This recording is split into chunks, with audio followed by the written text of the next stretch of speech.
chapter 6, I think. Yep, chapter 6, part 2. So he had to look for berry bushes, but keep the lake and the ridge, or the rock ridge, in sight at all times. He looked up at the lake shore to the north. For a good distance, perhaps 200 yards, it was fairly clear. There were tall pines, the kinds with no limbs until very close to the top, with a gentle breeze sighing in them, but not too much low brush. 200 yards up there seemed to be a belt of thick lower brush starting, about 10 to 12 feet high, and that formed a wall he could not see through. It seemed to go round the lake, thick and lushy green, but he could not be sure. If there were berries, they would be in that brush, he felt, and as long as he stayed close to the lake, so he could keep the water keep the water on his right and know it was there, he wouldn't get lost.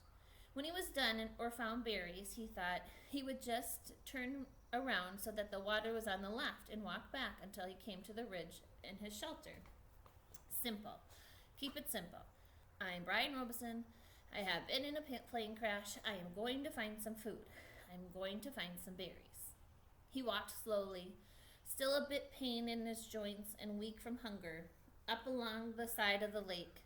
The trees were full of birds singing ahead of him in the sun. Some he knew, some he didn't. He saw a robin and some kind of sparrows and a flock of reddish-orange birds with thick beaks, 20 or 30 of them sitting in one of the pines. They made so much noise and flew away ahead of him when he walked under the tree. He watched them fly, their color a bright slash of solid green. And I thought they were orange.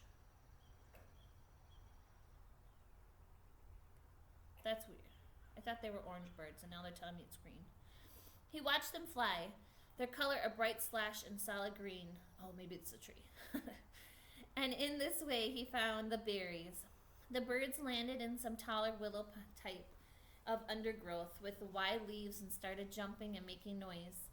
At first he was too far away to see what they were doing, but their color drew him, and he moved toward them, keeping the lake in his sight on his right, and when he got closer he saw that they were eating the berries. He could not believe it was that easy. It was as if the birds had taken him right to the berries.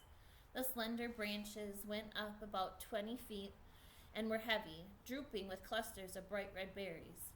They were half as big as grapes, but hung in bunches, much like grapes, and when Brian saw them glistening red in the sunlight, he almost yelled. His pace quickened, and he was in them in moments, scattering the birds, grabbing branches, stripping them to fill his mouth with berries. He almost spit them out. It wasn't that they were bitter so much, but they lacked any sweetness, had a tart flavor that left his mouth dry feeling. And they were like cherries in that they had large pits, which made them hard to chew. But there was so much hunger in him, such emptiness, that he could not stop and kept stripping branches and eating berries by the handful, grabbing and jamming them in his mouth and swallowing the pits and all. He could not stop, and when at last his stomach was full, he was still hungry. 2 days without food must have shrunken his stomach, but the drive of hunger was still there.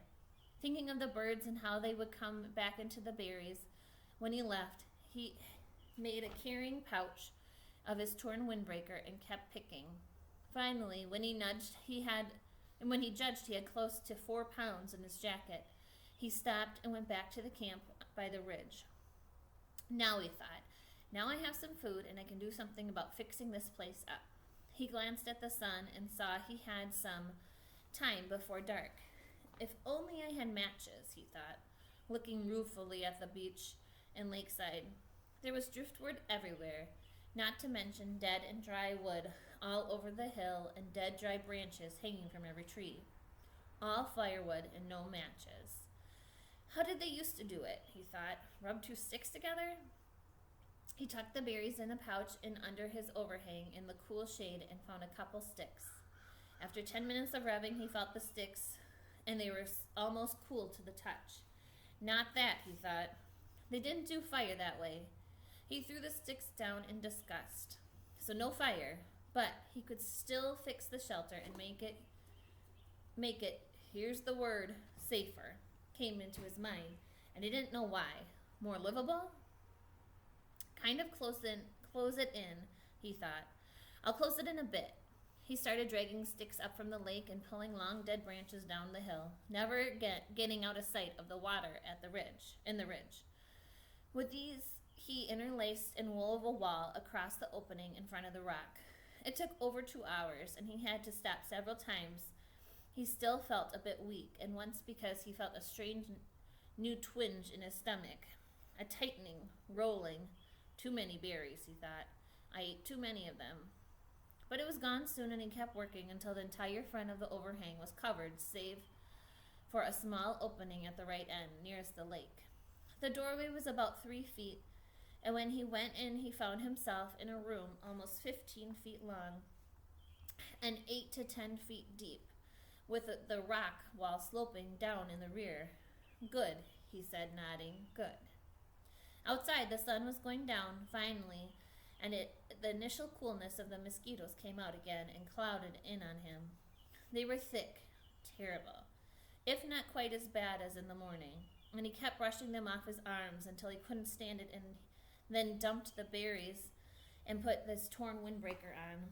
At least the sleeves covered his arms. Wrapped in the jacket, the darkness coming down fast now, he crawled back in under the rock and huddled and tried to sleep. He was deeply tired and still aching some, but sleep was slow coming and did not finally settle in until the evening cool turned to night cool and the mosquitoes slowed.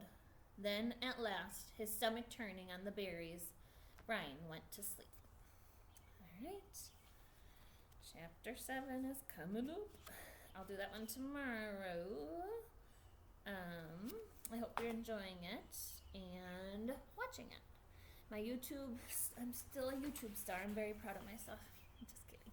Okay, bye guys.